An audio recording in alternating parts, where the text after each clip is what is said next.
dedications, commitment, humanity, and friendship.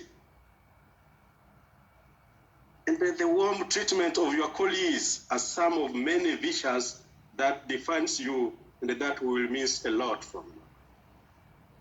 The committee, along with the members, we had a lot of trust on you, and we have gained a lot from you. This time, when your time in Brussels is driving to the close, please allow me, on behalf of all members of the Committee of Ambassadors, once again to congratulate you for the good work you have done, and I wish you a very success in all your future endeavors. Thank you, Ambassador. Now let me take this opportunity before we invite our Dean to say a word, to give you a floor, Excellencies, to say a word to your colleagues at this moment. Please, Ambassador. Thank you, Chair. Mr. Chairman, Excellencies, Dean, and other colleagues and staff of your embassies, officer in charge, other members of the executive management and staff of the Secretariat. Let me begin by joining in warmly welcoming the Ambassador of Mauritius to the Committee of Ambassadors. He's no stranger to the OACPS, so his return is one that is highly welcomed and regarded. I'm quite humbled, Chair, by the very kind and warm sentiments you have expressed towards me on behalf of the committee.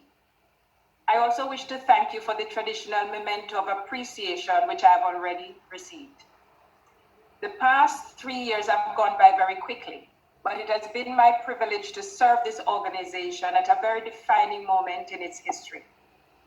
I'm gratified to have been part of our collective action to produce a negotiating mandate for the post-Cotonou negotiations, and to have been a part of the negotiating processes which ensued.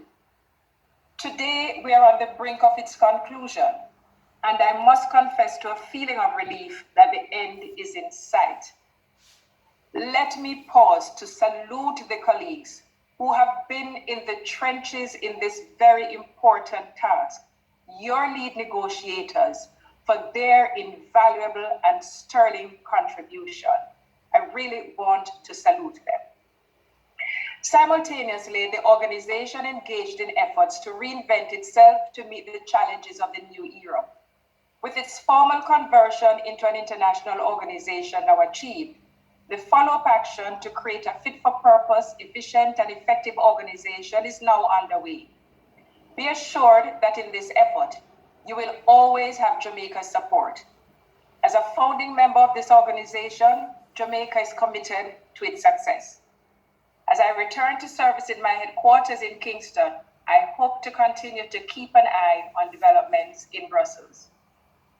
Please allow me to use this opportunity to express my appreciation for the support, assistance, and guidance given to me at every level throughout my tenure. I'm grateful to God for his continued grace and mercy towards me. My minister and the government of Jamaica placed great confidence in me, and I trust that I have lived up to expectations. My staff at the embassy has been my closest circle of support, unstinting and of the highest caliber. I'm indebted to my colleagues in the Caribbean group, who throughout my duties here, including as chairman of the Committee of Ambassadors and as regional coordinator, have been generous in their support, understanding, and friendship. Excellencies, dear colleagues, throughout my diplomatic career, I've had the great privilege of working with and learning from some of the most able, astute, and dedicated diplomats. So many of you have converged here in Brussels at just the right moment, and I'm grateful for the time we have worked here together.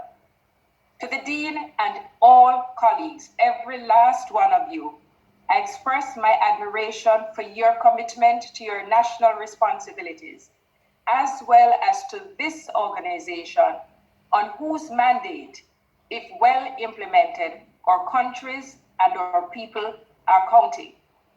I thank you for the support and encouragement and for that of the members of your staff, many of whom who sit behind you when we have our meetings, but with their smiles, nevertheless, they are so encouraging. You will, of course, understand my special word of thanks to the sisters of the Committee of Ambassadors across all our regions, whose quiet and open support have been the wind beneath my wings. I now pay tribute to the Secretary General for his vision and leadership and wish him well in his recovery. To the executive management, past and present, and to the staff of the Secretariat. From the security personnel to the hospitality providers, the conference servicing team, including translators and interpreters, the technical team, experts, secretarial staff, and all categories I may have omitted. I have personally been blessed by your kindnesses and attention. I'm also acknowledging your invaluable professional service to this organization, admitting that on occasions we have made requests of you that required divine intervention for you to respond. I thank you. I leave Brussels as any good soldier would,